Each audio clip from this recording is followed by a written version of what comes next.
Seats are reserved for real family, my sister said, handing me a takeout box.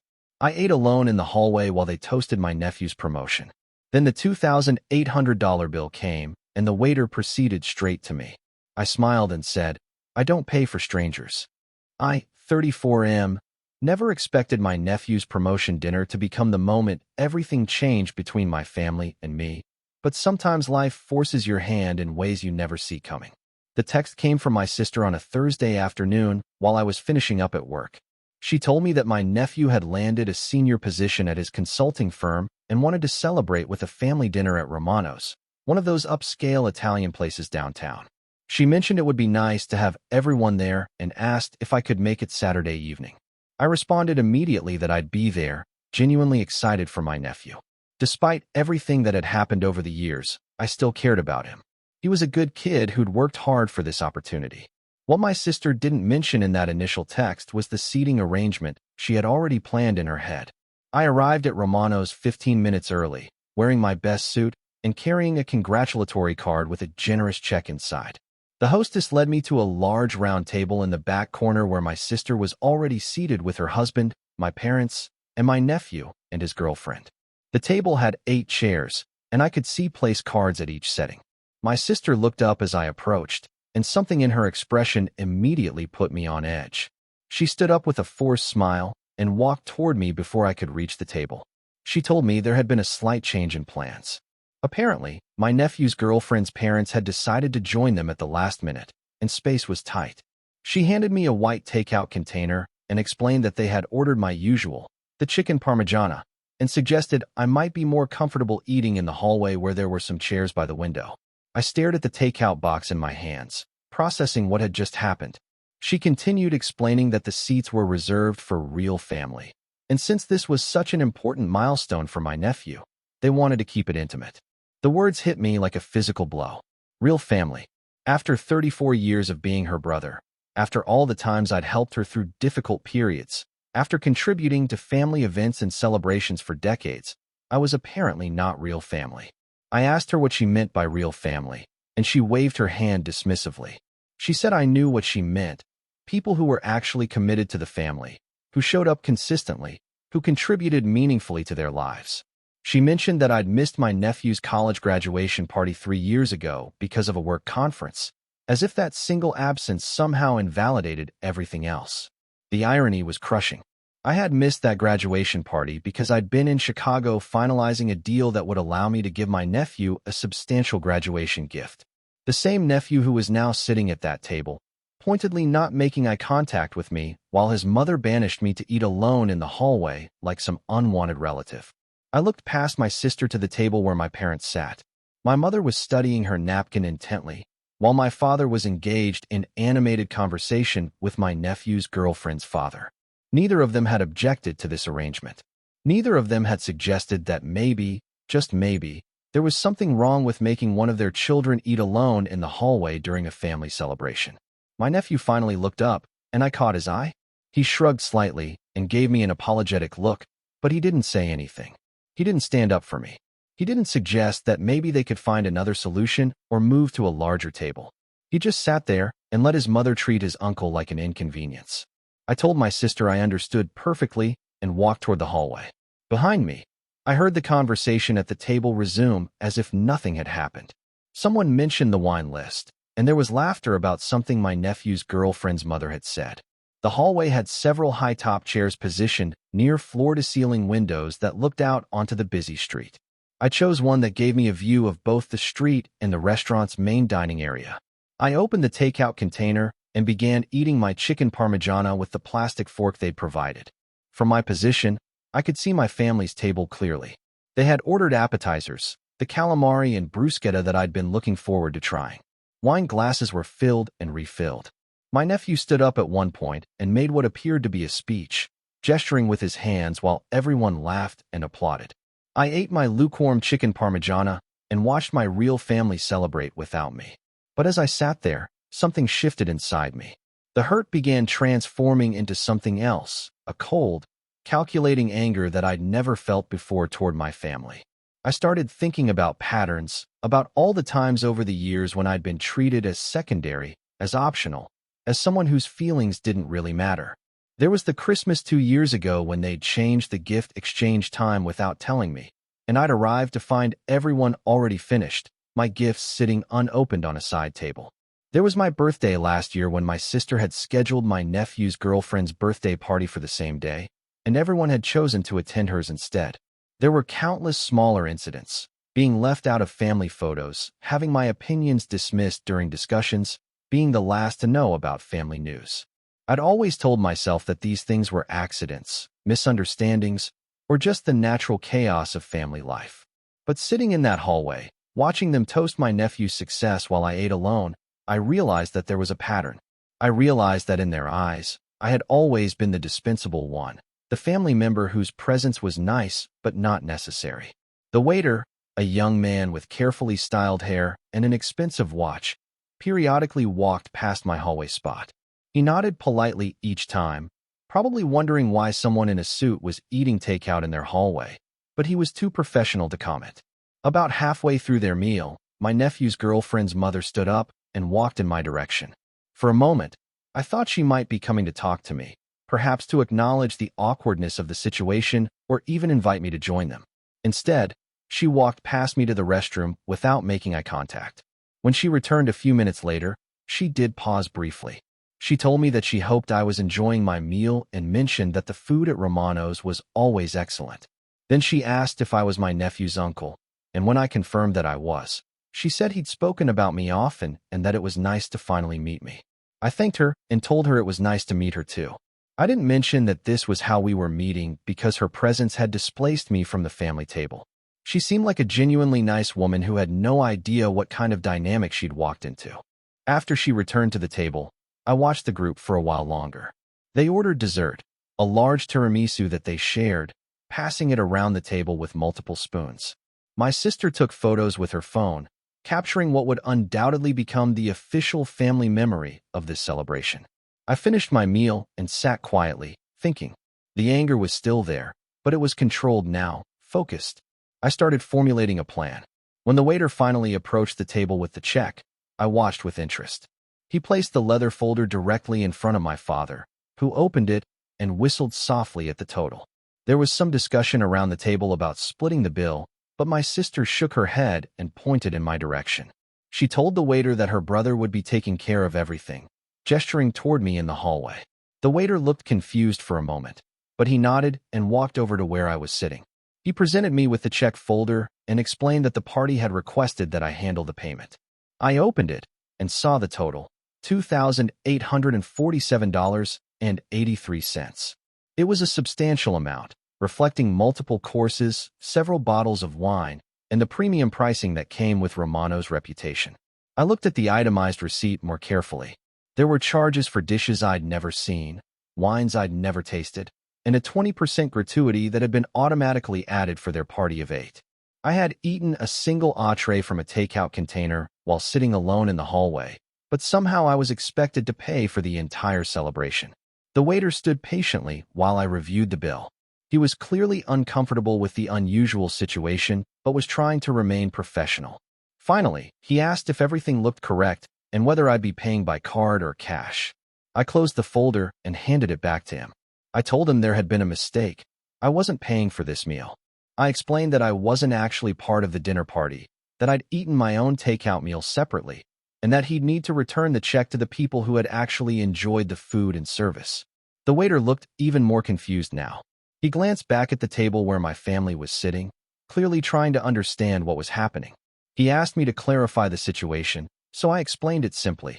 I had been excluded from the dinner party and had eaten alone in the hallway, so I wouldn't be covering their expenses.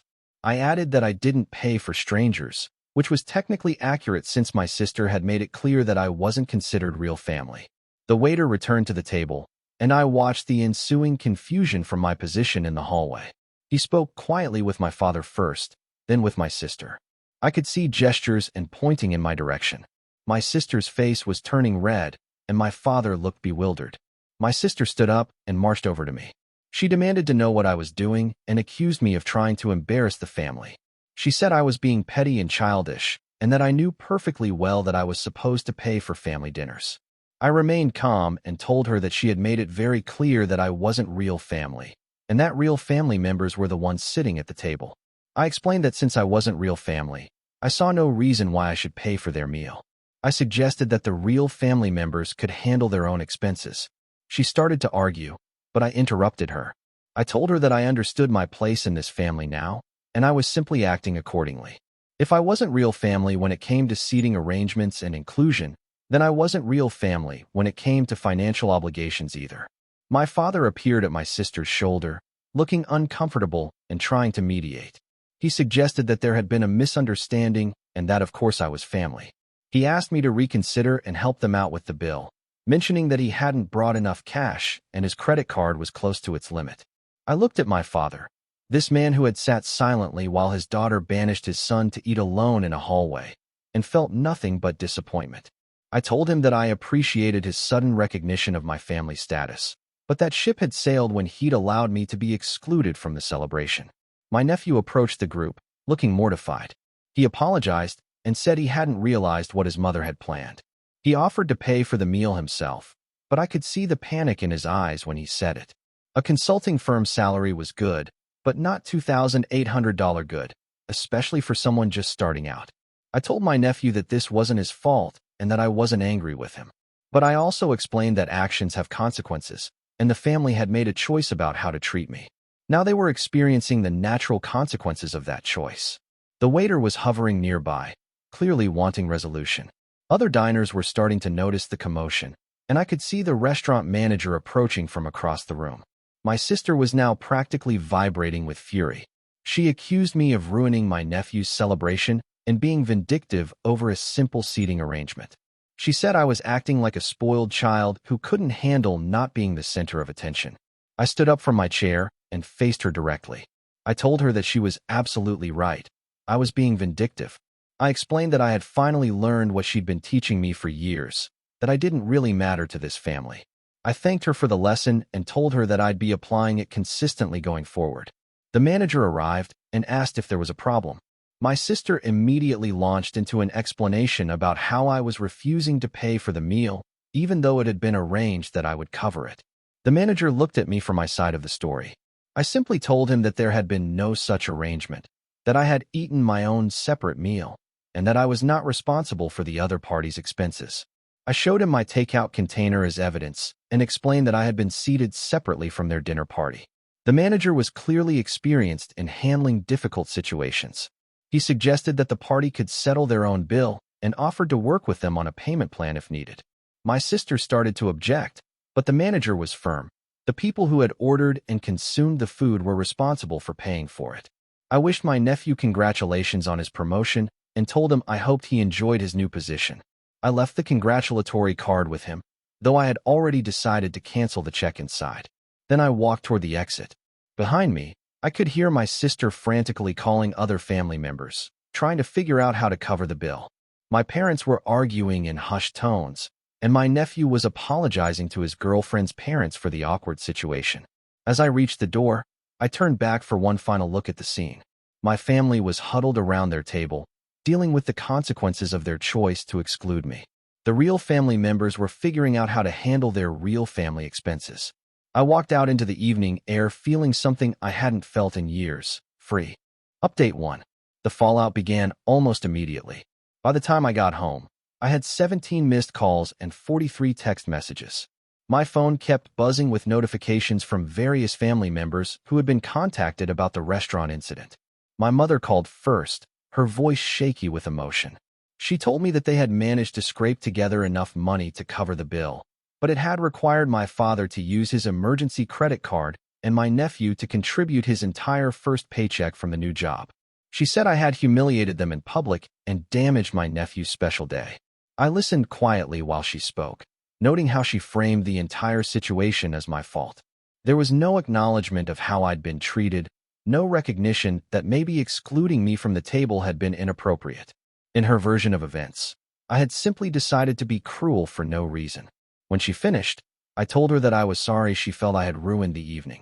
But I also explained that I wouldn't continue to subsidize family events that I wasn't truly welcome to participate in.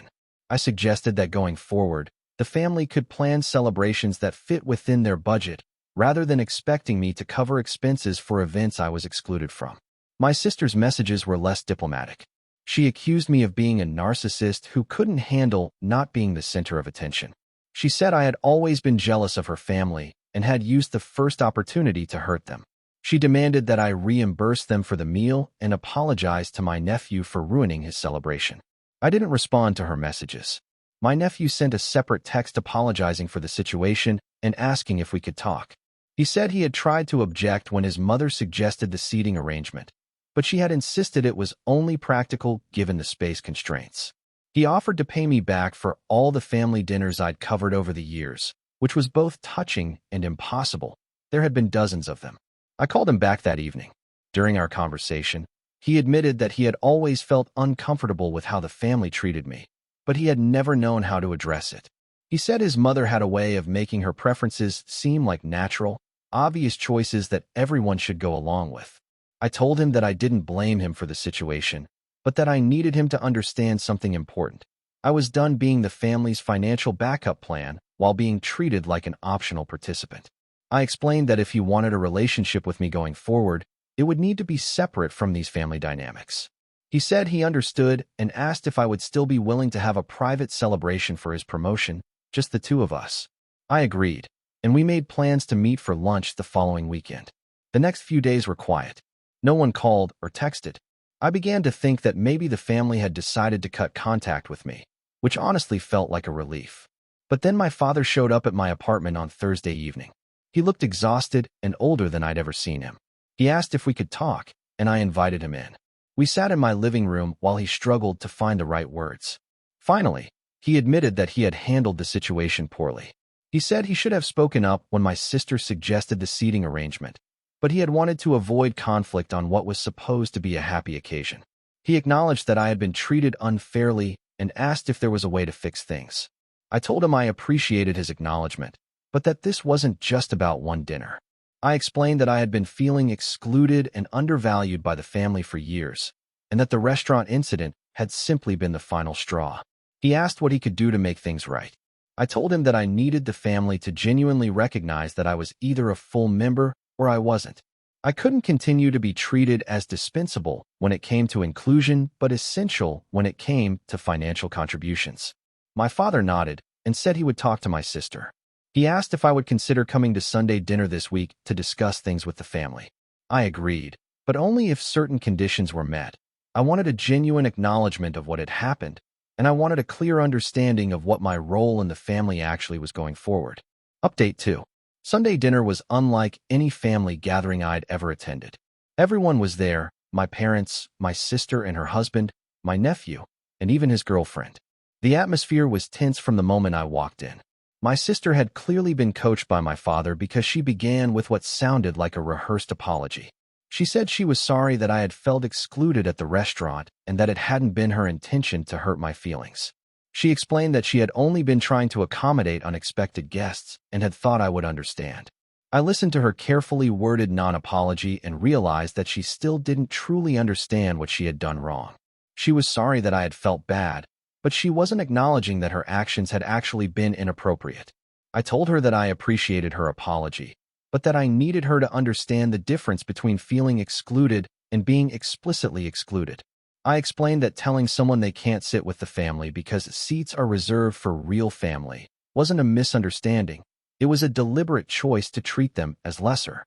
My mother jumped in to defend my sister, saying that everyone knew I was family and that I was being overly sensitive about a simple seating arrangement. She suggested that maybe I needed to consider whether I was overreacting to what had been an admittedly awkward situation. This was the moment I realized that nothing was going to change. They had called this family meeting not to genuinely address the problem, but to convince me to go back to accepting my role as the family's financial support system while remaining a second-class member. I stood up and told them that I finally understood where I stood. I explained that I would no longer be contributing financially to family events, celebrations, or emergencies. I would no longer be available as the family's backup plan for anything requiring money or inconvenient tasks. My sister immediately objected, pointing out all the times the family had been there for me. But when I asked her to be specific, She couldn't come up with examples. The truth was that I had been the one doing the supporting for years, financially and otherwise. I told them that I would maintain individual relationships with family members who wanted them, but that I was done with group family events where I was treated as optional. I wished them well and left. My nephew followed me out to my car. He was clearly upset and asked if there was anything he could do to change my mind. I told him that this wasn't about him and that I still wanted to maintain our relationship, but that I was done trying to force myself into a family dynamic that didn't value me. 3 months have passed since then. I've had several nice lunches with my nephew, and we've developed a much better relationship now that it's not filtered through family politics. My father calls occasionally, and we have pleasant conversations that avoid family topics. My mother sends me birthday and holiday cards, but doesn't invite me to celebrations. My sister and I don't communicate at all, which honestly has been peaceful.